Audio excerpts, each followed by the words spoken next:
రాత్రికాల సమయంలో దేవుని యొక్క రాజ్య సువార్తను గురించి విని దైవాశీస్సులు పొందుట కొరకు,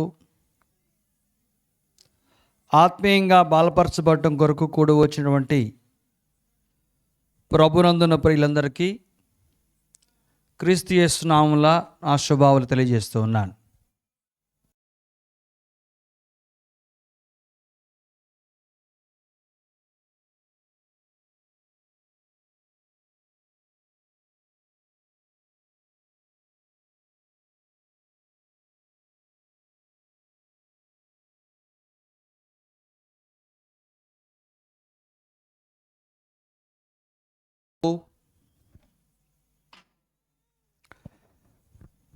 దేవుని యొక్క రాజ్య ప్రకటన గురించి,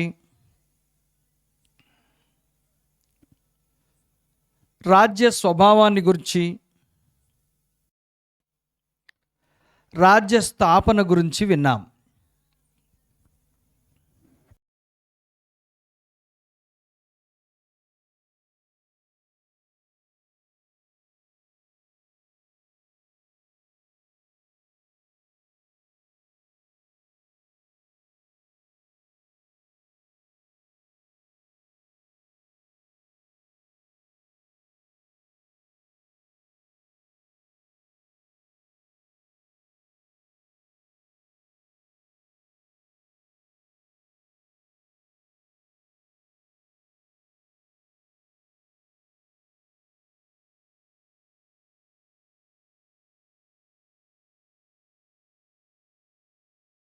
దానిని స్వతంత్రించుకున్న వారి జీవితంలో శాశ్వతమైన సంతోషాన్ని, ఆనందాన్ని, శాంతిని, సమాధానాన్ని నింపింది గనుక, అలాగే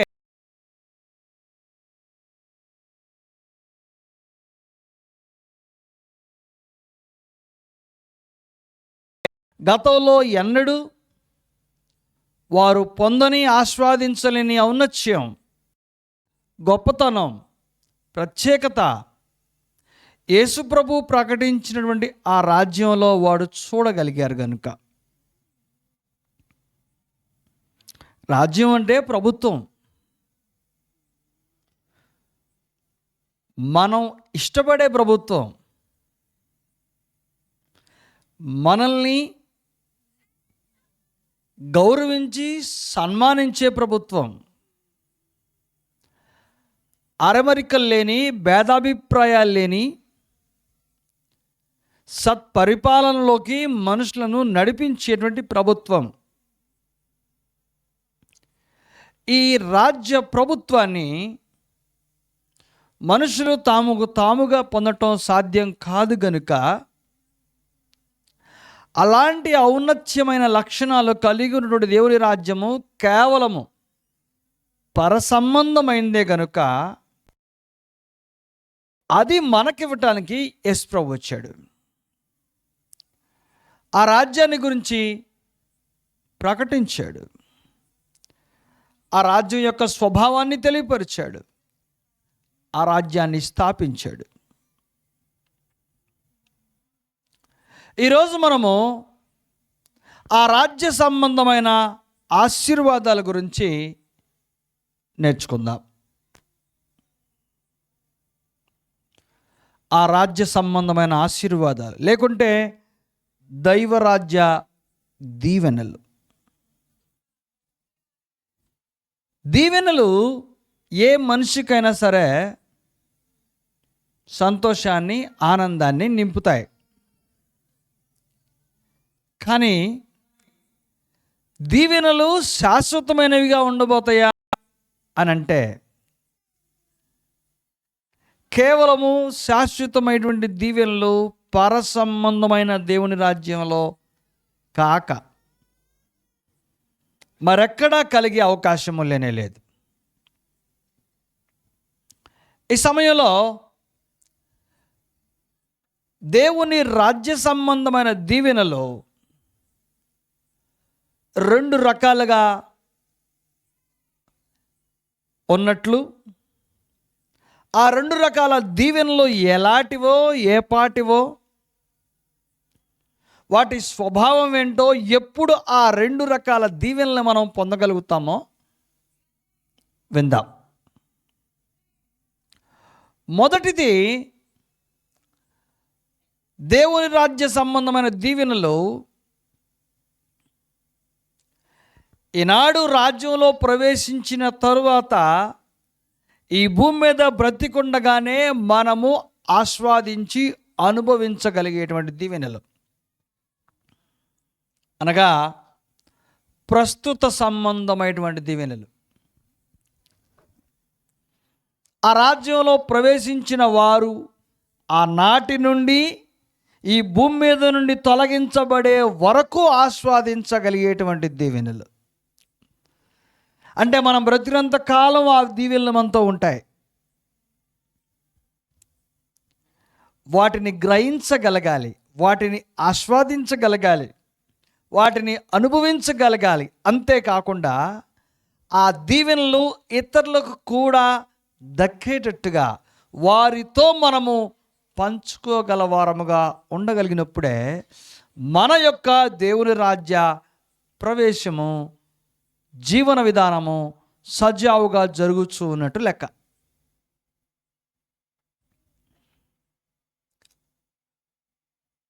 ప్రస్తుతం ఈ భూమి మీద దేవుని రాజ్యంలో బ్రతుకుతున్నటువంటి మనము పొందేటువంటి 4 దీవెనలు ఉన్నాయి. మొదటివి ప్రస్తుతము, ఆ రెండోవి ఈ భూమి మీద నుంచి మనం వెళ్ళిపోయిన తర్వాత పొందేటువంటి శాశ్వత దీవెనలు అనే విషయం గుర్తుపెట్టుకోవాలి. మొదటి దీవెనలు ప్రస్తుత దీవెనలు అనగా భూమి మీద బ్రతికుండగా పొందేటువంటి దీవెనలు. మీలో ఎవరికైనా రక్షించబడిన తర్వాత దేవుని యొక్క రాజ్య ప్రవేశం పొందిన తర్వాత ఎలాంటి ఆశీర్వాదాలు, దీవెనలు ఆస్వాదించారో, అనుభవిస్తున్నారో ఏమైనా అవగాహన ఉందా? ఆ దీవెనల అనుభవం నిజంగా మన జీవితంలో ఉన్నట్లయితే రోజు రోజుకి మన జీవితం మారిపోతుంది. దేవుని యొక్క రాజ్యానికి ఎడముగా బ్రతికుండే అవకాశము ఎంత మాత్రం మన జీవితంలో కలగదు. మొదటి ఆశీర్వాదాన్ని చూద్దాము. ప్రస్తుతం భూమి మీద బ్రతికుండగా దేవుని రాజ్య సంబంధమైన వాటిల్లో అదేంటనగా దేవుని యొక్క క్షమాపణ. అదేంటి? పాపములు అంగీకరించబడిన తర్వాత, ఒప్పుకొనబడిన తర్వాత, వాటిని క్షమించిన తర్వాత కదా దేవుని యొక్క రాజ్య ప్రవేశం జరిగింది. అయినా మన పాప క్షమాపణ కూడా ఇంకా రాజ్యంలో కొనసాగుతుండగా దీవెన ఎలా అవుతుంది? అలాంటి అవకాశం ఎలాగా ఇంకా మన కొరకు సజీవంగా ఉంది? అవును, దేవుడు అలాంటి ఒక ఏర్పాటు చేశాడు. మనకు తెలుసు, రక్షణ అనుభవంలో కొనసాగుతూ ఉన్నా సరే ఎన్ని సందర్భాల్లో ఏ ఏ విధాలుగా దేవుని నీతికి విరుద్ధంగా ప్రవర్తిస్తూ ఉన్నామో అందుకు మన మనస్సు, మన మనస్సాక్షే సాక్ష్యం. దేవునికి విరుద్ధంగా మనము తలంపించినప్పుడు, కార్యాచరణ రూపొందించినప్పుడు, ప్రత్యక్షంగా కానీ పరోక్షంగా కానీ వాటిలో మనం ఇన్వాల్వ్ అయినప్పుడు మన మనస్సాక్షి చెప్తుంది. మరి దానికి దేవుని ఏర్పాటేంటి? మన హృదయము, మన మనసు దేవునికి విరుద్ధంగా చేసినటువంటి పాపము అది ఇంకా మనపైనే గనక ఉన్నట్లయితే మనము రాజ్య సంబంధులము కాము కదా. మనము ఆ రాజ్య సంబంధులమైన స్థిరపరచడానికి పరమందున్న దేవుడు చేసినటువంటి ఏర్పాటు ఏమిటి అని అంటే క్రీస్తు రక్తము చేత కడగబడుతూ ఉండేటువంటి ఏర్పాటు. రక్షించబడిన నాడు ఆయన మన పౌరసత్వాన్ని మార్చాడు. కొలస్సీలకు రాసిన పత్రిక 1వ అధ్యాయము 13, 14 వచనాల్లో ఇలాగ రాయబడింది: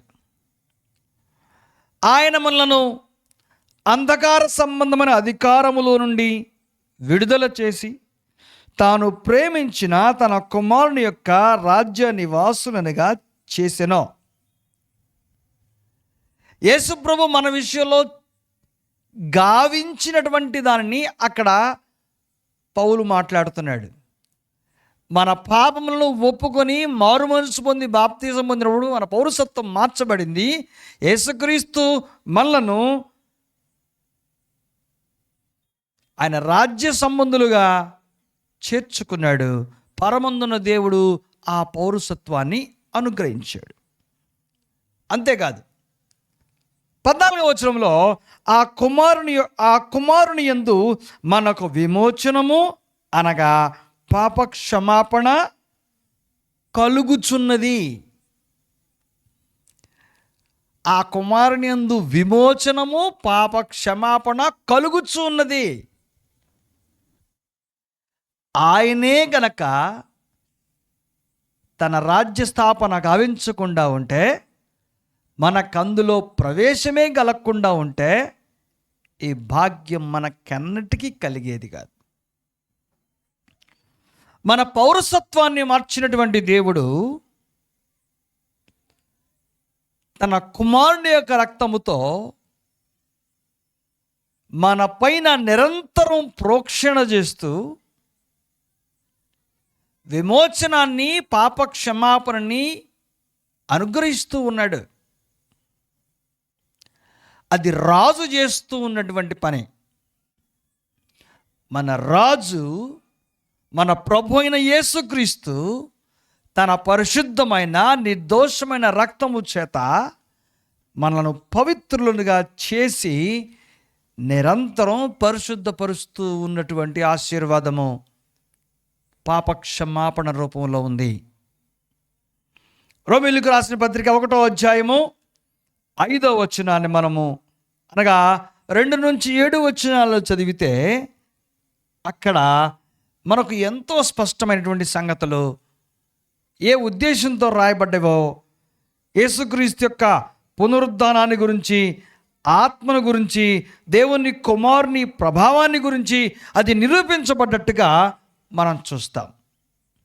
అదే ప్రకటన గ్రంథము 1వ అధ్యాయము 5వ వచనములో మన పైన యేసుక్రీస్తు యొక్క రక్తము ఎంత గొప్పగా పనిచేస్తూ ఉందో వివరించాడు.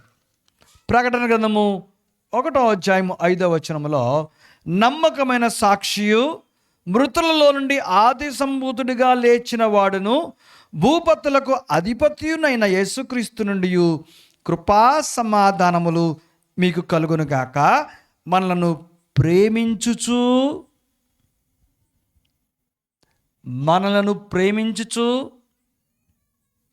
కొలస్సీ పత్రిక 1:14 కలుగుచూ ఉన్నది అని చెప్పినటువంటి మాటన అర్థం చేసుకుందాం. ఇక్కడ ప్రేమించుచు అనే మాటను అర్థం చేసుకుందాం. దేవుడు మనకు అనుగ్రహించే క్షమాపణ ఆగిపోయేది కాదు. దేవుడు మన పట్ల చూపించేటువంటి ప్రేమ నిరంతరంగా కొనసాగేది. ప్రేమించుచు తన రక్తము వలన మన పాపముల నుండి మనను విడిపించిన వానికి మహిమయు ప్రభావమును యుగ యుగములు కలుగునుగాక. ఆమెన్. క్రీస్తు రక్తము చేత అనుగ్రహించబడ్డ ఈ కృపా సమాధానాలు దేవుని ప్రేమ వలన మన పైన నిరంతరం కుమ్మరించబడుతూ ఉన్నాయి. అందుచేత నిరంతరం ఈ ప్రేమ, క్షమాపణ రక్షించబడిన వారమైన మన పట్ల దేవుడు చూపకపోతే మనము అనుదిన జీవితంలో జరిగించేటువంటి దైవ చిత్తానికి విరుద్ధమైనటువంటి పాపము అంతకంతకు కొండంతలుగా పేరుకొని పోతూనే ఉంటుంది. ఆ క్షమాపణ, ఆ శాశ్వత క్షమాపణ మన పైన దేవుడు వరంగా ఉంచాడు. బాగా ఆలోచించండి.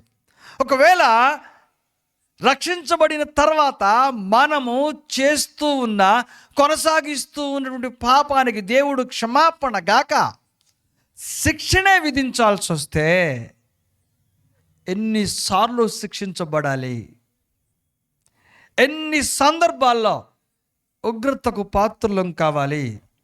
గమనించాలి, రక్షణలోకి రావడానికి మునుపు మన జీవితం వేరు, రక్షించబడిన తర్వాత నిబంధనతో కొనసాగేటువంటి జీవితం వేరు. ఒకసారి వెలిగించబడిన తర్వాత దేవుని చిత్తానికి విరుద్ధమైనటువంటి కార్యక్రమాల్లో మనం పాల్గొనడానికి దేవుడు అనుమతించడు కదా. అక్కడ మనల్ని కాపాడుతూ ఉంది. దేవునికి విరుద్ధంగా మనం జీవించినటువంటి జీవన విధానాన్ని నుండి మనల్ని రక్షిస్తూ ఉంది, భద్రపరుస్తూ ఉంది ఆ క్షమాపణే. ఇది మొదటి ఆశీర్వాదము, ఈనాడు క్రీస్తునందు మనం బ్రతుకుతూ ఉండగా అనుభవించగలిగేది. రెండవది దేవుని యొక్క సంరక్షణ. దేవుడు మనల్ని సంరక్షిస్తూ ఉన్నాడు అన్ని కాలాల్లో. సంరక్షణ అనే మాటకు అర్థం చెప్పాలి. ఎవరికి వాడతాము సంరక్షణ అనే మాట? తల్లిదండ్రులకు బిడ్డల పట్ల కనపరిచేదే సంరక్షణ. తల్లిదండ్రులు బిడ్డల పట్ల కనపరిచేది సంరక్షణ. అంటే వారి యొక్క ఆలన, పాలన, అవసరతలు, సంతోషాలు అన్నిటినీ తల్లిదండ్రులే పంచుకుంటారు. కింద పడితే లేపే బాధ్యత వారిదే, కింద పడకుండా చూసే బాధ్యత వారిదే, ఆకలైతే అన్నం పెట్టే బాధ్యత వారిదే. ప్రతి అక్కరను తీర్చేటువంటి బాధ్యత బిడ్డలకి తల్లిదండ్రులే. వారికి ఇల్లు, సౌకర్యాలు, ఆహారం, వస్త్రం అన్నిటినీ సమకూర్చవలసినటువంటి బాధ్యత తల్లిదండ్రులే. అందుకే సకల విధములైన ప్రాథమిక అక్కర్లు తీర్చేటువంటి బాధ్యత గల వారిని సంరక్షకులు అంటాము. ప్రతి తల్లిదండ్రి బిడ్డలకు సంరక్షకులు. ఇంకా చెప్తాను, సంరక్షణ అనేటువంటి పాత్ర తల్లిదండ్రులు ఎలాగ పోషిస్తారంటే, బిడ్డలు వారు నోరు తెరచి అడగక మునిపే ఇచ్చేటువంటి వారిగా ఉంటారు కాబట్టి సంరక్షకులు. బిడ్డలకు ఆ సంగతి తెలియకపోవచ్చు, మర్చిపోవచ్చు. ఒక బిడ్డ యవనుడైన తర్వాత తాను అడిగిన దానిని తండ్రి ఇవ్వలేదని, ఏమిచ్చావు నాకు, ఏం పెట్టావు నాకు, అదిగో మిగతా తండ్రులు చూడు వాళ్ళ పిల్లలకి ఏం చేస్తున్నారో, నువ్వు వాళ్ళలాగా నాకు చేసావా అని తండ్రిని తల్లిని ప్రశ్నించే పిల్లలు ఇక్కడ ఉండొచ్చేమో. ఈనాటి సమాజంలో వాళ్ళు ఎక్కువ మంది ఉన్నారు. అయితే ఇవ్వని దానిని ప్రశ్నించినటువంటి ఆ బిడ్డ అంతవరకు అడగకుండా తల్లిదండ్రులు ఇచ్చిన వాటన్నిటినీ మర్చిపోయాడని దాని అర్థం. ఎన్నో బిడ్డ తండ్రిని తల్లిని అడిగినప్పుడు మాత్రమే అడిగినది ఇచ్చేటట్టుగా ఒక సిస్టమ్ తల్లిదండ్రులకి దేవుడు పెట్టి ఉండుంటే ఈ భూమి మీద బిడ్డలనే వాళ్ళే ఏ తల్లి తండ్రికి ఉండరు. బాగా అర్థం చేసుకోవాలి. బిడ్డలు నోరు తెరిచి తల్లిదండ్రులను అడిగినప్పుడే అడిగింది అడిగినట్లుగా ఇచ్చేటువంటి ఒక ఇన్బిల్డ్ సిస్టమ్ని దేవుడు తల్లిదండ్రుల్లో పెట్టుంటే ఏ తల్లి తండ్రికి బిడ్డలనే వాళ్ళే ఉండరు. ఎందుకంటే బిడ్డ నోరు పుట్టగానే భూమి మీద వాడు నోరు తెరిచి పాలుకిమ్మని అడగాలి, అడిగితే తల్లి ఇవ్వాలి. ఆడు అడగలేడు, తల్లి ఇవ్వకుండా ఉండలేదు. అందుచేత తల్లిదండ్రులైన వారు బిడ్డలు అడక్క మునిపే వాళ్ళ అక్కర్లు తీర్చేటువంటి ఒక ఇన్బిల్డ్ సిస్టమ్ని దేవుడు ఏర్పరిచాడు. దాని పేరు సంరక్షణ. రైట్. ఇప్పుడు ఈ పని దేవుని రాజ్యంలో పరలోకమందున్న దేవుడు ఆ రాజ్య పౌరులైన తన బిడ్డలకి అనుగ్రహిస్తూ ఉన్నాడట. అడక్క మునిపే సంరక్షకుడుగా దేవుడు ఉంటూ ఉన్నాడు. అనగా అడక్క మునిపే అనంటే ఈ భౌతిక సంబంధమైన వాటిలో వేటి గురించి రాజ్య సంబంధులైన వారు చింతించాల్సినటువంటి అవసరమే లేదు. వాటి గురించి దిగులు చెందాల్సినటువంటి అవసరమే లేకుండా ఉండేటువంటి ఒక సిస్టమ్ దేవుడు ఉంచాడు. మత్తయి రాసిన సువార్త 6వ అధ్యాయము 25 నుంచి 34 వరకు మనం చదివితే, మత్తయి రాసిన సువార్త 6వ అధ్యాయం 25వ వచనం నుంచి 34వ వచనం వరకు మనం క్రిందకు చదువుకుంటూ వెళ్తూ ఉంటే దేవుడు మన పట్ల ఎంత గొప్ప సంరక్షకుని పాత్ర పోషిస్తున్నాడో రాయబడింది. ఆకాశ పక్షులను చూడండి, అవి విత్తవు, కోయవు, కొట్లలో కూర్చుకొనవు,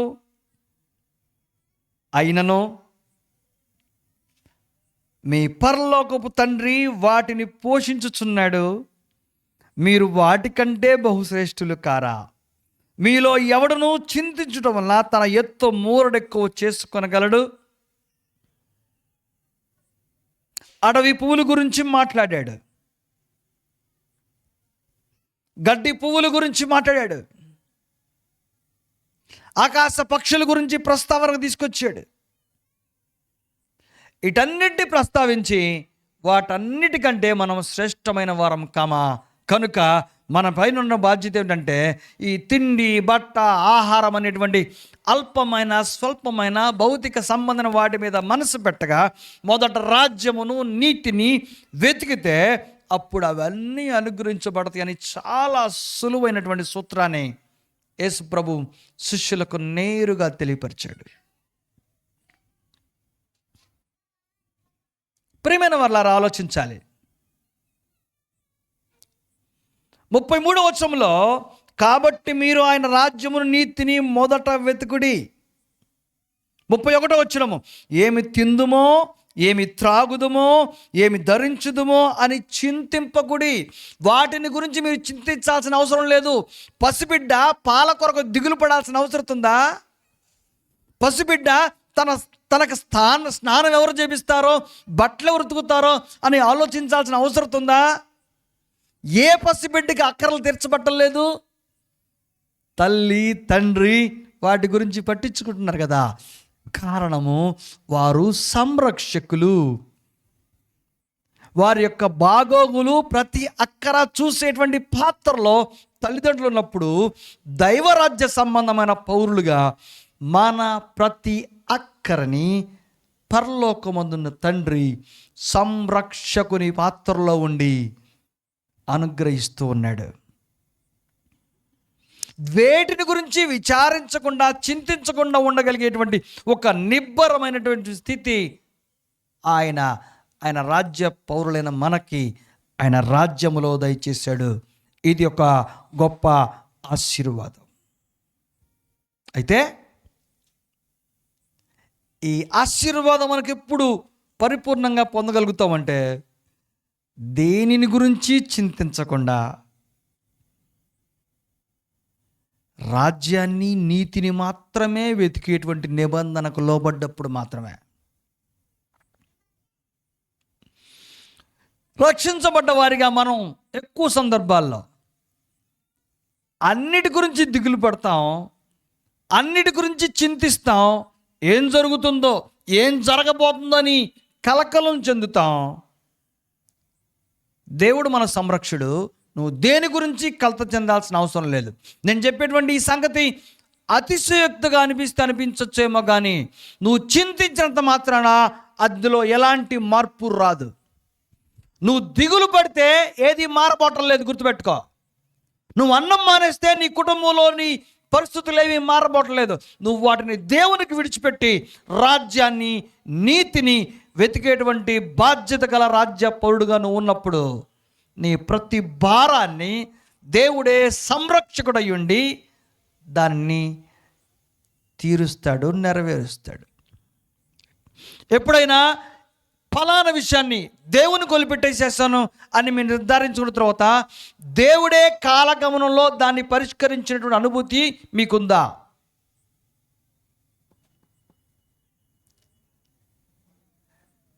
మన జీవితంలో ఎప్పుడైనా ఏదన్నా ఒక సమస్యని, ఇది నా వల్ల కాదు, ఆయనకు వదిలిపెట్టేశాను, ఆయనే దీన్ని పరిష్కరించాలి అని నువ్వు విడిచిపెట్టిన తర్వాత దేవుడు కలుగు చేసుకొని పరిష్కరించినటువంటి అనుభవం నీకుందా? అది లేదు అంటే మన విశ్వాసం చాలా బలహీనంగా ఉంది అని దాని అర్థం. నా జీవితంలో నేను దేవునికే విడిచిపెట్టగా పరిష్కరించబడ్డ సంగతులు ఎన్నో ఉన్నాయి. అది మనుష్యుడు ఎంత జ్ఞానాన్ని, ఎంత తెలివిని ప్రదర్శించినా సరే పరిష్కరించబడేవి కావు. అందుకే వాటిని దేవునికి విడిచిపెట్టినప్పుడు ఆయన నా సంరక్షకుడిని నేను నమ్మాను కనుక నేను చింతించాల్సిన, దిగులు పడాల్సినటువంటి అవసరం నాకు లేదని అర్థమైనటువంటి విశ్వాసతలో నిలబడ్డాము కనుక ఆయనే దాన్ని పరిష్కరించాడు. ఈ అనుభవం మీకుంటే ఇంకొక తర్వాత తరానికి దీనిని సాక్ష్యంగా చెప్పగలుగుతారు. ఈ అనుభవం లేకపోతే కేవలము క్రీస్తు సంఘ సభ్యులుగా మాత్రమే ఉండిపోతాం. రాజ్య పౌరులు అనేటువంటి టైటిల్ ఒక్కటే ఉంటుంది. అది కూడా నువ్వు యేసు అనుగ్రహించబడిన దాన్ని బట్టి పొందిందే కానీ దేవుని సంరక్షణను బట్టి కలుగు చేయబడేది కాదు. రాజ్యాన్ని, నీటిని మొదట వెతికేటువంటి వారముగా మనం ఉందాము. దేవుని యొక్క పరిపాలనలో అది ఎంతో ప్రాముఖ్యమైనది. కీర్తనకారుడు అంటూ ఉన్నాడు, కీర్తన గ్రంథము 34 కీర్తన 9-10 వచనాల్లో ఇలాగ రాయబడింది. కీర్తన గ్రంథము 34 కీర్తన 9-10 వచనాల్లో, యెహోవా భక్తులారా ఆయన యందు భయభక్తులు ఉంచుడి, ఆయన యందు భయభక్తులు ఉంచువానికి ఏమీ కొదువలేదు. సింహపు పిల్లలు లేమి గలవై ఆకలి గొనును, యెహోవాను ఆశ్రయించు వారికి ఏ మేలు కొదువై ఉండదు. సింహ పిల్లలు ఆకలి కొంటాయేమో కానీ యెహోవా దేవుడు సంరక్షకుడిగా ఉండగా ఆయన పిల్లలు ఆకలి కొనరు, వారికి ఏ మేలు కొదువై ఉండదు. ఇది దేవుడే స్వయంగా సంరక్షకుడై ఉన్నాడు ఆయన యొక్క రాజ్యములో. ఇది రెండవ ఆశీర్వాదం. మూడవ ఆశీర్వాదం, పరమందున్నటువంటి దేవుని కృప రక్షించబడిన వారిపైన మెండుగా కుమ్మరించబడటం గనుక యేసు ప్రభు అలాంటి దీవెనను మానవ జ్ఞానానికి అందనంత గొప్ప రీతిగా దగ్గర చేశాడు. లూకా సువార్త 18వ అధ్యాయం 29-30 వచనాలు. లూకా సువార్త 18వ అధ్యాయం 29-30 వచనాలు. ఆయన దేవుని రాజ్యము నిమిత్తమై ఇంటినైనను, భార్యనైనను, అన్నదమ్ములనైనను, తల్లిదండ్రులనైనను, పిల్లలనైనను విడిచిపెట్టిన వాడెవడును ఇహమందు చాలా రెట్లును పరమందు నిత్య జీవమును పొందకపోడని నిశ్చయముగా మీతో చెప్పుచున్నానని వారితో చెప్పాను. ఏమంటున్నాడు ఆయన? ఎవరినో విడిచిపెట్టాలట. ఎవరిని విడిచిపెట్టాలి? ఈ భూ సంబంధమైన జీవితంలో ఎవరిని విడిచిపెట్టడం మనకు సాధ్యపడదు. ఈ భూ సంబంధమైన జీవితంలో ఎవరిని విడిచిపెట్టడం సాధ్యపడదు. ఎవరిని విడిచిపెట్టలేము? ఒక భర్త భార్యని విడిచిపెట్టగలరా? భార్య భర్తని విడిచిపెట్టగలరా? తల్లిదండ్రులు విడిచిపెట్టగలరా? అన్నదమ్ములు విడిచిపెట్టగలరా? వీళ్ళలో బిడ్డలు విడిచిపెట్టగలరా? వీళ్ళలో ఎవరిని విడిచిపెట్టగలరు? ఎవరిని విడిచిపెట్టడం సాధ్యం కాదు. అయితే యేసు ప్రభు ఎందుకు ఈ మాట చెప్పాడో ఆలోచన చేయాలి. విడిచిపెట్టేటువంటి ఒక అవసరత, ఒక సందర్భం ఉందంట. ఏంట సందర్భం అంటే దేవుని యొక్క రాజ్యం నిమిత్తమై. ఇది ఎలా ఉంటుందో అనుభవపూర్వకంగా తెలుసుకోవాలి. దేవుని యొక్క రాజ్యము నిమిత్తమై వీళ్ళల్లో ఎవరిని విడిచిపెట్టాల్సి వచ్చినా సరే విడిచిపెట్టి ఆయన రాజ్యం కొరకు పాటుపడేవాడిగా నువ్వు ఉండగలిగితే, ఆయన అంటున్నాడు, ఇహమందు చాలా రెట్లను పరమందు నిత్య జీవము పొందక మారడని నిశ్చయముగా మీతో చెప్పుచున్నానని వారితో నేను. చాలా రెట్లంట. అది ఎలాగుంటుందో, పరమందు నిత్య జీవం అంట, అది ఎలాగుంటుందో.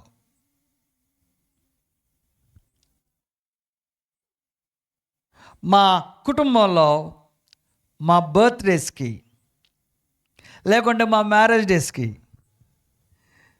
పిల్లలు, యవనస్తులు ఎప్పుడు ఏదో ఒక గిఫ్ట్ ఇస్తూ ఉంటారు. ఆ గిఫ్ట్స్ అన్నీ మా షోకేస్లో అలా ఉన్నాయి. వాటిల్లో ఎక్కువ గిఫ్ట్లో 2 పదాలు పదే పదే పదే కనపడుతూ ఉంటాయి. ఆ పదాలు ఏంటో తెలుసా? ప్రతిసారి గిఫ్ట్స్ మాకు వచ్చే వాటిల్లో మామ్ అండ్ డాడ్ అనే పదాలు కనపడుతూ ఉంటాయి. పిల్లల మనసులో అది ఎవరు పెట్టారో మాకు తెలియదు.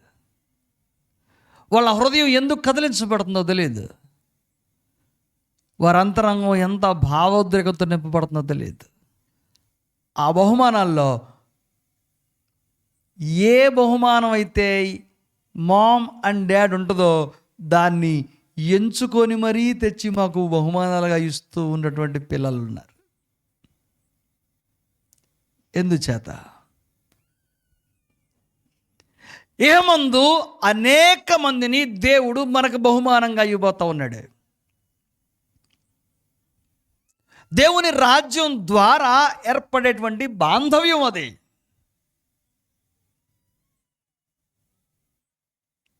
క్రీస్తు నామముల నీకు ఒక అక్కరుండి ఏ ప్రాంతానికి, ఏ దేశానికి నువ్వు వెళ్ళినా సరే మేము ఫలానా సంఘ సభ్యులు అని చెప్తే నీకు చేర్చుకొని భోజనం పెట్టేటువంటి వాళ్ళు ఎవరైనా ఉన్నారని అనుభవం నీకుందా? యేసు ప్రభు పేరు చెప్పి నువ్వు భోజనం చేసిన సందర్భం నీకుందా?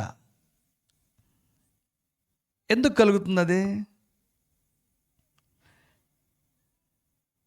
దేవుని రాజ్య సంబంధమైనటువంటి ఆశీర్వాదం అది. ఇది దేవుని కుటుంబం. ఈ 3వ ఆశీర్వాదం దేవుని కుటుంబం. దేవుడు మనకు అనుగ్రహిస్తూ ఉన్నటువంటి తల్లిదండ్రులు, దేవుడు మనకు దగ్గర చేస్తూ ఉన్నటువంటి రక్త సంబంధ బాంధవ్యం. మార్కు సువార్త 10వ అధ్యాయము 29వ వచనం మనం చదివితే అక్కడ అంటున్నాడు, మార్కు సువార్త 10వ అధ్యాయం 29-30 వచనాలు. అందుకు యేసు ఇట్లనెను, నా నిమిత్తమును సువార్త నిమిత్తమును ఇంటినైనను అన్నదమ్ములనైనను అక్క చెల్లెండ్రనైనను తల్లిదండ్రులనైనను పిల్లలనైనను భూములనైనను, ఆ భూములైనా సరే దేని నిమిత్తం? దేవుని రాజ్య నిమిత్తము విడిచిన వాడు ఇహమందు హింసలతో పాటు 100 ఎండ్లను, అన్నదమ్ములను, అక్క చెల్లెండ్రను, తల్లులను, పిల్లలను, భూములను రాబో లోకమందు నిత్య జీవమును పొందునని మీతో నిశ్చయముగా చెప్పుచున్నాను. దేవుని విస్తారమైనటువంటి కుటుంబం, అన్నదమ్ములను, అక్క చెల్లెలను, తల్లిదండ్రులను, రక్త సంబంధికులను, భూములను, నీకు కావలసిన వాటన్నిటినీ దేవుడు నీకు దయచేయటానికి సిద్ధంగా ఉన్నాడు. ఈ కుటుంబ వ్యవస్థ, సంఘము దేవుని కుటుంబంతో పోల్చబడిన తరువాత ఆ ఆశీర్వాదము ఈ భూమి మీద ఉండగానే నువ్వు పొందగలిగేది. అంతేకాదు, క్రీస్తు రక్తము చేత కడగబడిన వారందరూ క్రీస్తు యొక్క దేహములో అవయవాలుగా పిలువబడుతూ ఉన్నారు. అది దేవుని కుటుంబంగా అభివర్ణించబడింది. ఎఫెసీ పత్రికలో దాని గురించి చాలా స్పష్టమైనటువంటి సంగతులు ఉన్నాయి. అలాగే తిమోతి రాసిన మొదటి పత్రిక 3వ అధ్యాయము 15వ వచనంలో ఆ సంగతులు ఉన్నాయి. అది దేవుని కుటుంబం అని పిలువబడింది. ఈ ఏర్పాటు చేసిన వాడు దేవుడు. సంఘం అనేటువంటి దేవుని కుటుంబం ఎంత గొప్ప ఔన్నత్యాన్ని కలిగి ఉందో కదా, ఎంతటి పరసంబంధమైనటువంటి బాంధవ్యాన్ని కలిగి ఉందో కదా.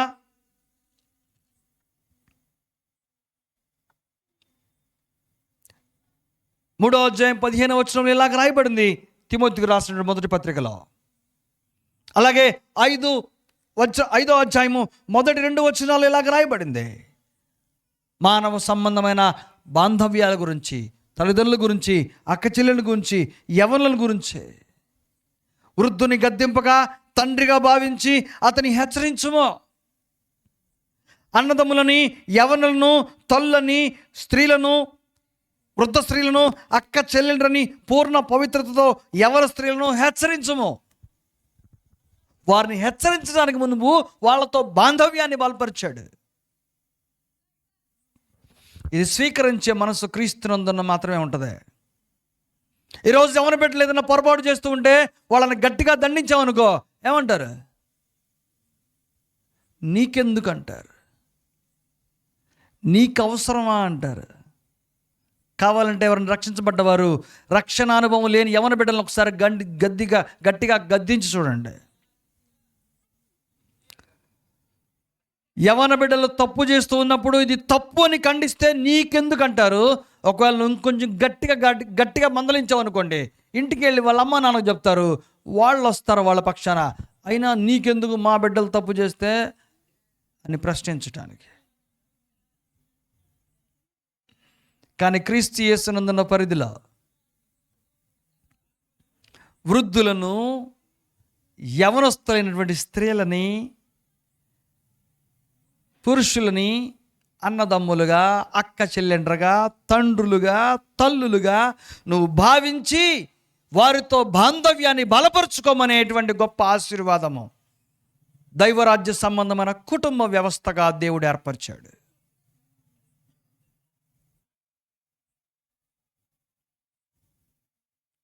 ఇకపోతే 4వ ఆశీర్వాదం,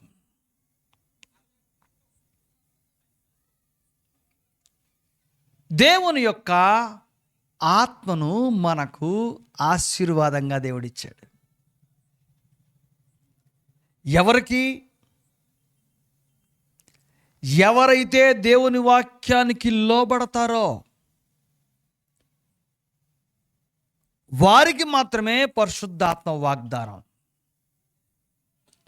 యోహాను సువార్త 7వ అధ్యాయం 37వ వచనం నుంచి 39వ వచనం వరకు. యోహాను సువార్త 7వ అధ్యాయము 37, 39 వచనాలు. ఆ పండుగలో మహాదినమున అంత్య దినమున యేసు నిలిచి, ఎవడైనను దప్పి గొనిన ఎడల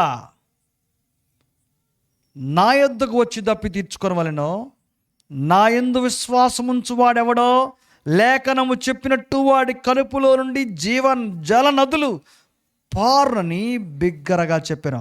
తన యందు విశ్వాసముంచువారు పొందబోవు ఆత్మను గురించి ఆయన ఈ మాట చెప్పాను. యేసు ఇంకను మహింపరచబడలేదు కనుక ఆత్మ ఇంకను అనుగ్రహింపబడలేదు. దేని గురించి ప్రస్తావన ఎక్కడ? ఆయనందు విశ్వాసం ఉంచువారు పొందబోవు ఆత్మను గురించినటువంటి ప్రస్తావన. ఈ దేవుని యొక్క ఆత్మ మనపైన ఆశీర్వాదంగా అనుగ్రహించబడకపోతే నిన్ను బలపరిచే వాళ్ళే లేరు, నిన్ను గద్దించే వాళ్ళే లేరు, నిన్ను పాలించే వాళ్ళే లేరు. స్వేచ్ఛ, స్వాతంత్రం, నీ ఇష్టానుసారంగా బ్రతకొచ్చు. మనస్సాక్షికి సాక్ష్యం చెప్తాల్సినటువంటి అవసరమే లేదు. నువ్వు దేనికి వెరవాల్సినటువంటి అవసరమే లేకుండా ఉండేటువంటి పట్టపగ్గాలేని జీవితాన్ని గడుపుతావు. ఎంత గొప్ప వరము దేవుని యొక్క ఆత్మ. ఎప్పుడు అనుగ్రహించబడుతుంది ఈ ఆత్మ? యేసునందు విశ్వాసం ఉంచితే అని యోహాను సువార్తలో చెప్పాడు ఆయన. ఈ విశ్వాసము క్రియాశీలకంగా వెల్లడయ్యేది నువ్వు బాప్తిసం పొందిన రోజు. అపోస్తలుల 2వ అధ్యాయాన్ని మనం చదివితే 38, 39 వచనాల్లో రాయబడ్డ మాటలు, పేతురు చెప్పిన మాట, మీరు మారు మనసు పొంది పాప క్షమాపణ నిమిత్తం ప్రతివాడు యేసుక్రీస్తు నామమున బాప్తిసం పొందుడి, అప్పుడు మీరు పరిశుద్ధాత్మను వరమును పొందుదురు అని చెప్పాడు. అది వరం. దేనికి? ఆశీర్వాదంగా నిన్ను ఏలుబడి చేయటం కొరకు అనుగ్రహించబడ్డ దైవ వరం.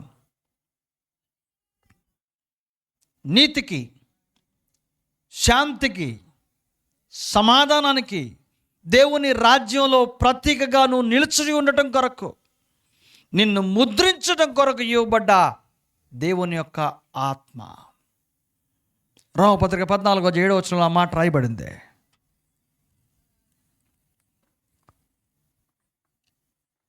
పద్నాలుగు 7.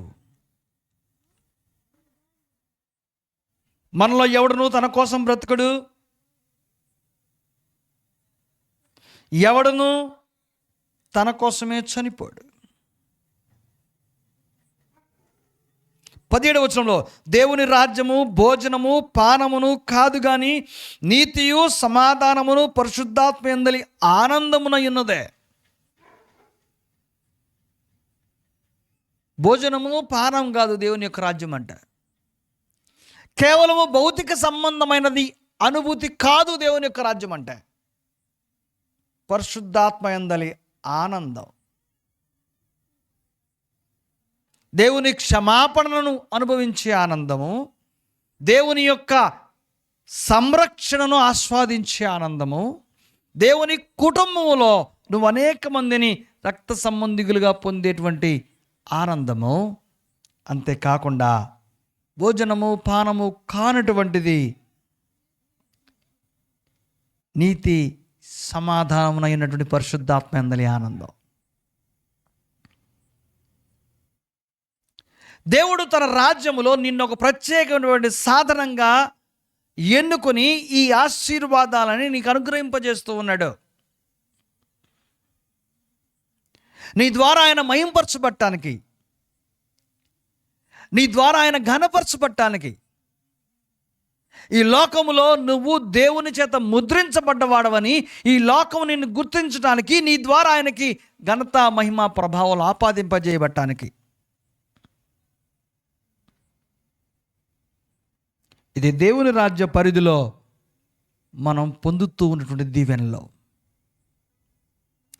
ప్రస్తుతం రక్షించబడిన తర్వాత భూమి మీద ఉండగా నువ్వు పొందేటువంటి దీవెనలో మనం ఈరోజు ఇక్కడ అందరం సజీవులుగా ఉన్నాం, రక్షణ అనుభవంలో కొనసాగుతూ ఉన్నాం.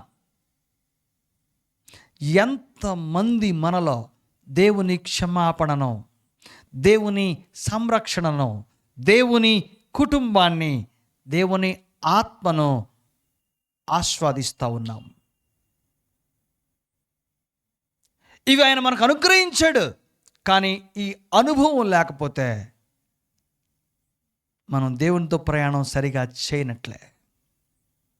దేవుని ప్రస్తుత సంబంధమైన ఆశీర్వాదాల మనపై కుమ్మరించబడినట్లెక్క అవి ఉన్నాయి, కానీ నువ్వు ఆస్వాదించలేని నిస్సహాయతలో ఉన్నావు.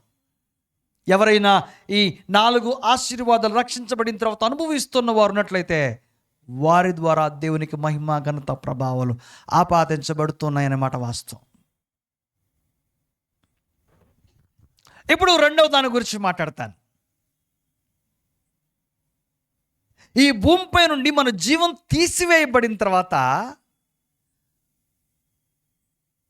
భవిష్యత్తులో మనం పొందబోయేటువంటి శాశ్వతమైన ఆశీర్వాదాలు. ఒకటి ఈ భూమి మీద సజీవులుగా ఉన్నప్పటివి, రెండవి ఈ భూమి మీద నుంచి తీసివేయబడిన తర్వాత పొందబోయేటువంటి శాశ్వతమైన ఆశీర్వాదాలు. అవి దేవుని రాజ్య సంబంధులకు మాత్రమే. బాగా ఆలోచించాలి. దేవుని రాజ్య సంబంధులైన వారికి దీవెనలు ఈ భూమి మీద బ్రతికుండగా 4, ఈ భూమి మీద నుంచి తొలగించబడిన తర్వాత నిత్య రాజ్యంలో మరి 4 ఉన్నాయి. ఏమిటి తర్వాత మనం అనుగ్రహించబడేవి? మనం చదివాం మత్తయి రాసిన సువార్త 7వ అధ్యాయము 21 నుంచి 23వ వచనంలో ఏమని చెప్పాడు? మత్తయి రాసిన సువార్త 7వ అధ్యాయము 21 నుంచి 23 వరకు. నీ ధనం ఎక్కడుండునో అక్కడనే నీ హృదయం ఉండును. దేహమునకు దీపము కన్నే గనుక నీ కన్ను తేటగా ఉండిన యెడల నీ దేహమంతయు వెలుగుమయమయుండును. నీ కన్ను చెడినదైతే నీ దేహమంతయు చీకటిమయమయుండును. నీలోనున్న వెలుగు చీకటి అయ్యుండిన యెడల ఆ చీకటి ఎంతో గొప్పది. దేని గురించి మాట్లాడుతున్నాడు ఇక్కడ? దేని గురించిన ప్రస్తావన ఇది? నీ దృక్పథం గురించి మాట్లాడుతున్నాడు. నీకుండవలసిన ఉద్దేశాల గురించి మాట్లాడుతున్నాడు. నీ దేహాన్ని గురించి, నీ కన్ను గురించి, అది దీపముగా ఉండేటువంటి స్థితి గురించి మాట్లాడుతున్నాడు. దైవరాజ్య సంబంధమైనటువంటి స్థితిలో ఈ భౌతిక సంబంధమైనటువంటి నిర్వచనం గురించి తెలియచేస్తున్నట్టు మాటలవి. అదే 7వ అధ్యాయంలోకి వస్తే అడుగుడి మీకు ఇవ్వబడును 21వ వచనంలో ప్రభువా, 7వ అధ్యాయం మత్తయి సువార్త 21 నుంచి 23 వచనాలు, ప్రభువా ప్రభువా అని నన్ను పిలుచు ప్రతి వాడును పరలోక రాజ్యంలో ప్రవేశింపడు కానీ పరలోకమందు నా తండ్రి చిత్త ప్రకారం చేయువాడే ప్రవేశించును. ఎవరికంటే ప్రవేశం ఇది? ఎవరికి ప్రవేశం? ఇక్కడ ప్రవేశం నిత్య జీవార్థమైనది. ఎవరికి ప్రవేశం? ప్రభువా ప్రభువా అని పిలిచేటువంటి సంస్కృతి సంబంధమైనటువంటి క్రైస్తవులకు కాదు. పరలోకమందున్న దేవుని చిత్తాన్ని వెతికి చేసేటువంటి వారి కొరకు వాగ్దానం చేయబడ్డ ఆశీర్వాదం ఇది.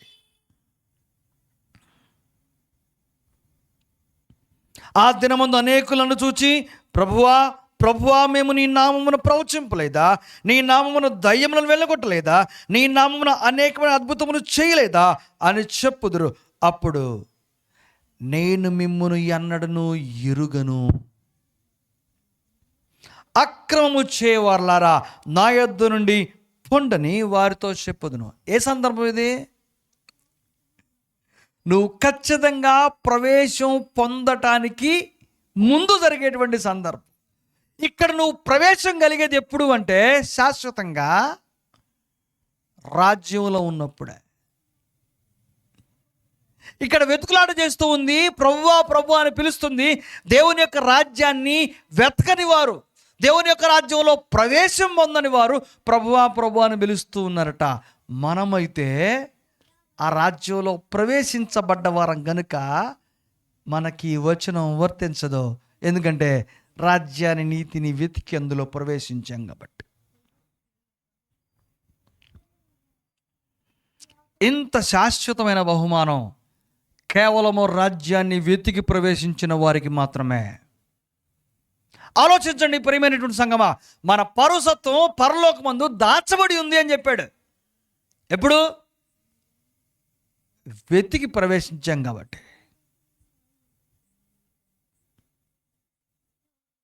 తండ్రి చిత్తాన్ని జరిగించడం కొరకు ప్రయాసపడుతున్నాం కాబట్టి. ఒకవేళ రక్షించబడిన తర్వాత కూడా తండ్రి చిత్తాన్ని జరిగించేటువంటి వారిలాగా మన విశ్వాసం లేకపోతే అప్పుడు కూడా మనకి ఇదే పరిస్థితి. అక్రమము చేయు వారి జాబితాల్లోకి మన పేరు వెళ్ళిపోతుంది. ఈ లిస్టులో నుంచి మన పేరు కొట్టేసి ఆ లిస్టులో రాసేస్తాడు పరమ తండ్రి.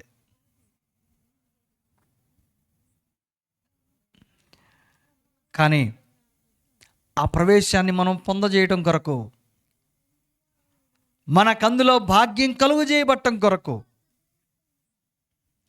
దేవుని జ్ఞానము, దేవుని సమృద్ధి అయినటువంటి జీవము, మనకు దయచేయబడింది. పేతురు రాసినటువంటి 2వ పత్రిక 1వ అధ్యాయము 8, 9, 10 వచనాలు మనం చాలాసార్లు మనం వీటి గురించి చదువుకున్నాం. దేవుని యొక్క రాజ్య సంబంధులుగా మనకు ఉండవలసినటువంటి గొప్ప ఆత్మ సంబంధమైన లక్షణాల గురించి అక్కడ ప్రస్తావించాడు. 5 నుంచి మనం చదివితే, ఈ హేతు చేత మీరు పూర్ణ జాగ్రత్త గలవారై మీ విశ్వాసమందు సద్గుణమును, సద్గుణమునందు జ్ఞానము, జ్ఞానమునందు ఆశానిగ్రహము, ఆశానిగ్రహమునందు సహనము, సహనమునందు భక్తి, భక్తి యందు సహోదర ప్రేమ, సహోదర ప్రేమ యందు దయను అమర్చుకునండి. ఇవి మీకు కలిగి విస్తరించిన ఎడల, ఇది దేవుని యొక్క రాజ్య ప్రవేశంలో మనము సాధన చేయవలసిందే. ఇవి మనము కలిగి ఉండటం మాత్రమే కాదు, కలిగి విస్తరించాలి. కలిగి విస్తరించడం అంటే ఈ ఆత్మ సంబంధమైన జీవితాన్ని మనతో పాటు ఇతరులకు పంచేటువంటి వారంగా ఉండాలి. కలిగి విస్తరించిన ఎడల ఏం జరుగుతుందంట? అవి మన ప్రభువైన యేసుక్రీస్తుని గూర్చిన అనుభవ జ్ఞాన విషయంలోనూ మిమ్మల్ని సోమరులైనను నిష్ఫలులైనను కాకుండా చేయను. ఇవి ఎవనికి లేకపోవునో వాడు తన పూర్వ పాపముల విషయం శుద్ధి కలిగిన సంగతి మర్చిపోయి గుడ్డివాడును దూరదృష్టి లేనివాడైనాడు. 11వ వచనం చూడండి. మీరిట్టి క్రియలు చేయువారైతే ఎప్పుడునూ తొట్టులరు. దేవుని యొక్క రాజ్యంలో ప్రవేశించిన వారిగా, నీతిని రాజ్యాన్ని వెతికే వారిగా ఉంటే ఎన్నటికీ తొలగిపోయే అవకాశం లేదు. అంతేకాకుండా అలాగున మన ప్రభువును రక్షకుడైన యేసుక్రీస్తు యొక్క నిత్య రాజ్యములో ప్రవేశము మీకు సమృద్ధిగా అనుగ్రహించబడను. నిత్య రాజ్య ప్రవేశాన్ని గురించి మాట్లాడుతూ అది సమృద్ధిగా అనుగ్రహించబడే దాని గురించి ఇక్కడ ప్రస్తావించబడింది. దేవుని రాజ్యంలో సమృద్ధి ప్రవేశం ఇక్కడ కాదు, నిత్య జీవంలో. ఎవరికి? ఈ భూమి మీద బ్రతికొండగా నీతిని, రాజ్యాన్ని మొదటగా వెతికిన వారికి. దేవునికి స్తోత్రం, మనం ఆ రాజ్యంలో ఉన్నాం. కానీ ఇవి ఎవరికి లేకపోవునో, రక్షించబడిన వారమైనప్పటికీ ఇవి మనలో లేకపోతే వారికి ప్రవేశం దక్కదే.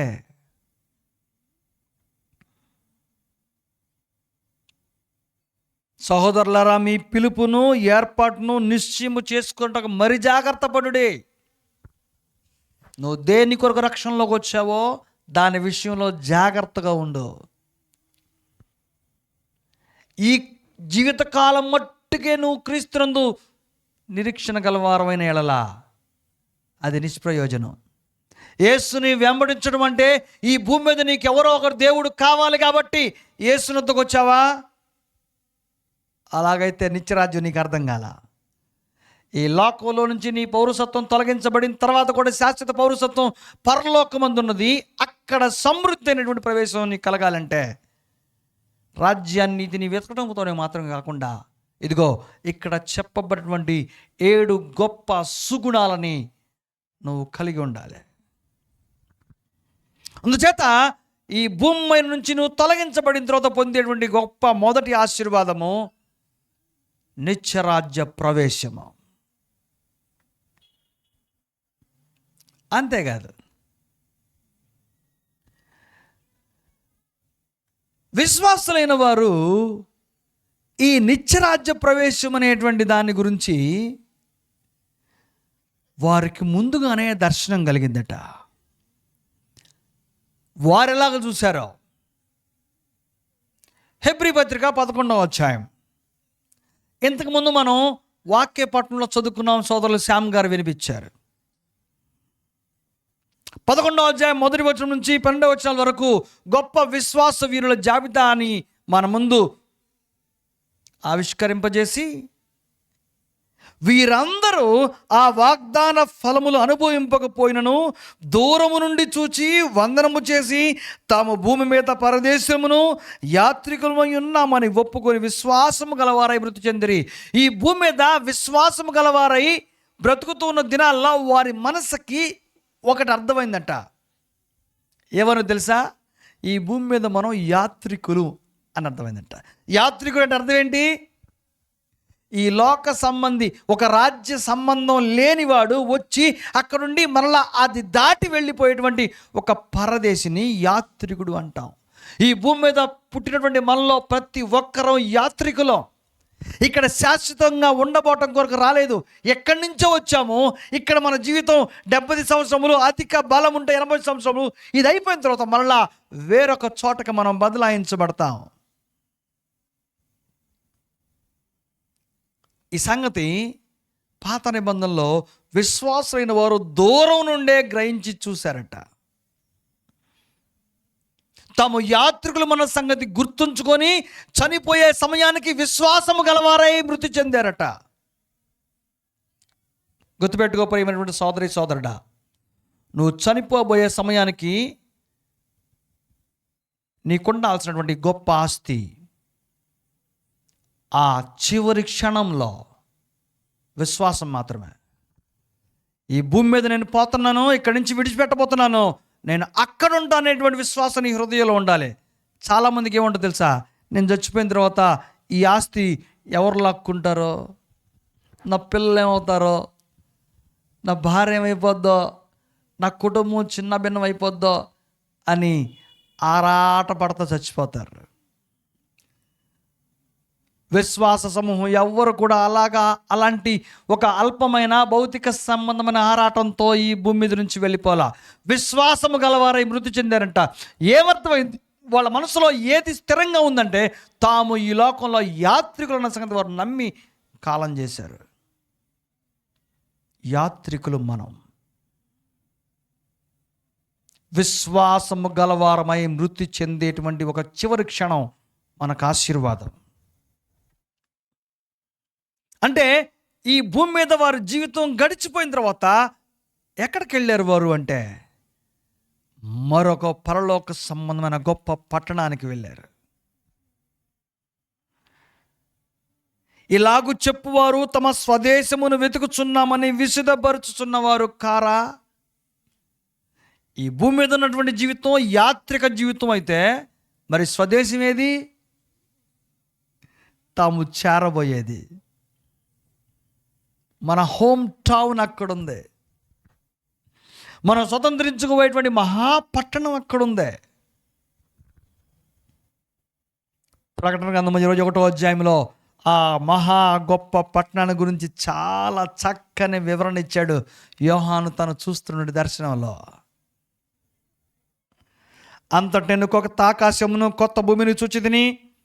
మొదట ఆకాశమును మొదటి భూమియు గతించిపోయినో, సముద్రమునిక లేదు. మరియు నూతనమైన యెరూషలేము అను ఆ పట్టణము తన భర్త కొరకు అలంకరింపబడిన పెండ్లి కుమార్తె వలె సిద్ధపడి పరలోకమందు దేవుని యొద్ద నుండి దిగి వచ్చుట చూచితినే. ఏంటంటది? ఏంటి ఆ పట్టణం? నూతనమైనటువంటి యెరూషలేము. అది పరలోక మహాపట్టణం. మరి ఈ పట్టణమో, ఈ లోకమో, ఇది నీకు యాత్రా ప్రదేశం. ఇక్కడ నువ్వు కన్ను మూసే సమయానికి విశ్వాసము గలవాడవై ఉంటే ఆ మహాపట్నంలో కళ్ళు తెరుస్తావు. అక్కడ క్రొత్త ఆకాశము క్రొత్త భూమి నీ కోసం ఎదురు చూస్తూ ఉన్నాయి. కానీ అది భౌతిక సంబంధమైనవి కాదు. మన కొరకు ప్రాణం పెట్టినటువంటి రక్షకుడైన క్రీస్తు యేసుతో పాటు శాశ్వత కాలం ఉండబోయేటువంటి మహా గొప్ప శాశ్వత పట్టణం అది. ఇది రెండవ ఆశీర్వాదము. శాశ్వత కాలంగాను అనుభవించబోయేది. మరణాంతరంతో పొందేటువంటి ఆశీర్వాదాల్లో మొదటిది నిత్యరాజ్య ప్రవేశము. రెండవది నువ్వు స్వతంత్రించుకోబోయే మహా గొప్ప పట్టణం. అది నూతనమైనటువంటి యెరూషలేము. మూడవ ఆశీర్వాదం, ఈ భూమి మీద నుంచి నువ్వు తీసివేయబడిన తర్వాత నా రక్షణ కొరకు తన ప్రియ కుమారుడైన క్రీస్తు యేసును కరుణాధారంగా ఈ భూమి మీదకి పంపించిన పరమందున్న దేవుని యొక్క ప్రత్యక్షత, ఆయనను కన్నులారా చూసేటువంటి భాగ్యం. ఇదే 21వ అధ్యాయం ప్రకటన గ్రంథము 22, 23 వచనాల్లో దాని గురించి రాయబడింది. సర్వాధికారి అయిన దేవుడు ప్రభువును గొర్రెపిల్లయు దేవు దానికి దేవాలయమై ఉన్నారు. ఆ పట్టణములో ప్రకాశించుటకై సూర్యుడైనను చంద్రుడైనను దానికి అక్కర్లేదు. సూర్యుడు చంద్రుడు అక్కర్లేని ఆ పట్టణం ఎలా ఉంటుందో. ఎందుకు? సూర్యుడు చంద్రుడు ఎంత మహా గొప్ప తేజస్సు గలవారో ఆ తేజస్సును ఆ రెండిటికి ఆపాదించిన మహా గొప్ప దేవుని యొక్క తేజస్సు అక్కడ ఉంటుంది కనుక సూర్యునితో పని లేదు, చంద్రునితో పని లేదు, ఆయన స్వతేజస్సు చాలు. అక్కడ మనం చేర్చబడబోతున్నాం. ఆ పట్టణము ప్రకాశించుటకై సిద్ధంగా ఉంది. ప్రకాశించే స్వప్రకాశము నుండి ఆ పట్టణంలో నీకు పౌరసత్వం ఉంది. అక్కడ దాని కొరకు నువ్వు సిద్ధపాటు చేయబోతూ ఉన్నావు. 24వ వచనము, జనములు దాని వెలుగునందును సంచరించుదురు. జనములు దాని వెలుగునందు సంతోషించుదురు. వెలుగు ప్రచుది సూర్యుడు చంద్రుడు ఉంటేనే కదా, కానీ ఇవి రెండు లేకుండా ఉండేటువంటి వెలుగు అక్కడ ఉంది. జనములు అక్కడ సంచారం చేస్తారు. ఎవరు ఆ జనములు? ఈ భూమి మీద యేసుక్రీస్తుని అంగీకరించి నీతిని రాజ్యాన్ని వెతికి అందులో ప్రవేశించినటువంటి జనాంగం అక్కడ సంచరిస్తారట. మన గురించి, మనం స్వతంత్రించుకుపోయేటువంటి రాజ్యాన్ని గురించి ఇక్కడ ఇంత స్పష్టంగా ఉందే. ఏ పాటి వారం మనం? ఏమిటి మన యోగ్యత? ఏమిటి ఇంత గొప్ప ఆశీర్వాదం అనుభవించడానికి మన అర్హత? ఒకటే, ఆయన రాజ్యాన్ని వెతికి రక్షణలోకి వచ్చాం.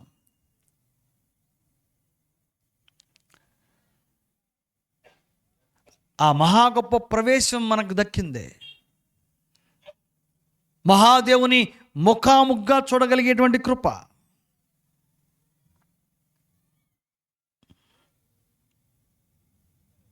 ఇరవై 22వ అధ్యాయము 3-5 వచనాల్లో, ఇక మీదట ఎక్కడ? ఆ నిత్యరాజ్యంలో ఇక మీదట శాపగ్రస్తమైనది ఏది దానిలో ఉండదు. దేవుని యొక్కయు గొర్రెపిల్ల యొక్కయు సింహాసనము దానిలో ఉండను. ఆయన దాసులు ఆయనను సేవించుచు ఆయన ముఖ దర్శనము చేయుచుందురు. ఆయన నామము వారి నొసళ్ళ యందుండును. ఎవరు వీరు అనంటే దేవుని యొక్క రాజ్య సంబంధులుగా మనం అక్కడ పిలువబడతాం.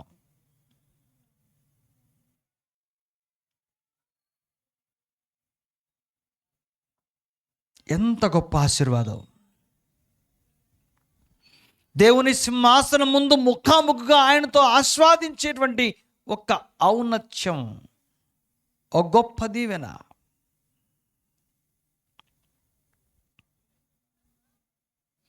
దీని కొరకు ఈ భూమి మీద మనం ఆరాటపడతా ఉన్నాం. ఇది దైవరాజ్య సంబంధులు మాత్రమే అనుగ్రహించబడుతున్నటువంటి ఆశీర్వాదం. దేవుని రాజ్య ప్రకటనలో యేసు ప్రభు ఇవన్నీ మనకు ఆపాదించడం కొరకు వచ్చాడు. ఇకపోతే 4వది, ఈ భూమి మీద బ్రతికుండగా దేవుని సంరక్షణ అనేటువంటి 2వ ఆశీర్వాదం చూసాం కదా. ఇదే దేవుని సంరక్షణ ఈ భూమి మీద నుంచి మనం తొలగించబడిన తర్వాత శాశ్వతమైన దేవుని రాజ్యంలో కూడా ఉండబోతుంది. దేవుని సంరక్షణ రక్షించబడిన ఆయన బిడ్డలపై ఈ భూమి మీద ఉండగా ఉంటుంది. ఈ భూమి మీద నుంచి తొలగించబడిన తర్వాత కూడా ఉండబోతుంది.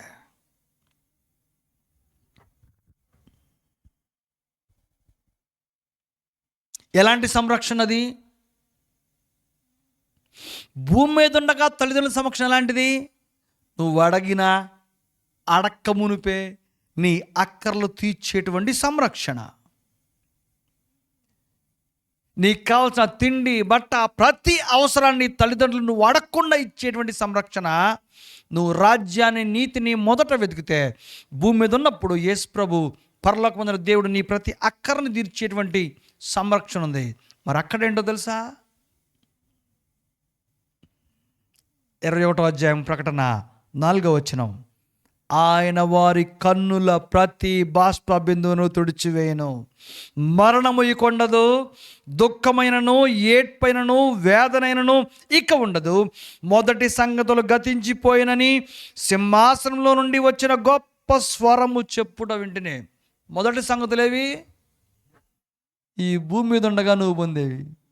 ఇవన్నీ అయిపోతే ఇక రెండవ సంగతులు మరణము, వేదన, దుఃఖం ఇవేమీ లేకుండా ఉండేటువంటి శాశ్వతమైన సంరక్షణ. ఒక బిడ్డ కన్నీరు గారుస్తుంటే ఏడుస్తుంటే తల్లి అక్కున చేర్చుకొని ఏడవబకని ఆ కంటి వెంట కారే నీటిని తుడిచేటప్పుడు ఎంతటి ప్రేమ, ఎంతటి బొజ్జగింపు. ఆ అనురాగాన్ని బిడ్డ ఎన్నటెన్నటికీ కోల్పోదు తల్లి దగ్గర నుంచి. అందుకే వాడికి ఎప్పుడు దుఃఖం వచ్చినా పరిగెత్తుకుంటూ అమ్మ దగ్గరికి వెళ్తాడు. చిన్నపిల్లలు చూడండి, వాడు కొడితే వాడు ఏడ్చుకుంటూ అమ్మని ఎత్తుక్కుంటూ వెళ్తాడు. ఎందుకు తెలుసా? వాడు కన్నీరు చూచి చెలించి వెంటనే ఆ కన్నీరు తుడిచి అక్కున చేర్చుకునేది కన్నతల్లి మాత్రమే. అక్కడ వాడు ఏం తప్పు చేశాడో ఆమెకు అనవసరం. తన బిడ్డ కంటి వెంట కన్నీరు చూడలేనిది తల్లి, తండ్రి. అదే సంరక్షణ. పర సంబంధమైనటువంటి మన సంరక్షణలో దేవుడు మనకు దయచేయబోయేది ఇలాంటిదే. ఏడ్పు, కన్నీరు ఈ కుండవట. ప్రతి కన్నీటి బాష్ప బిందువుని ఆయనే తుడిచేస్తాడట. ఏడ్పు, దుఃఖము ఉండదు. మొదటి సంగతులన్నీ గతించిపోయినాయి. ఈసారి కన్నీరు వచ్చేటువంటి పరిస్థితి కాదు అదే. ప్రియమైనటువంటి సంగమా,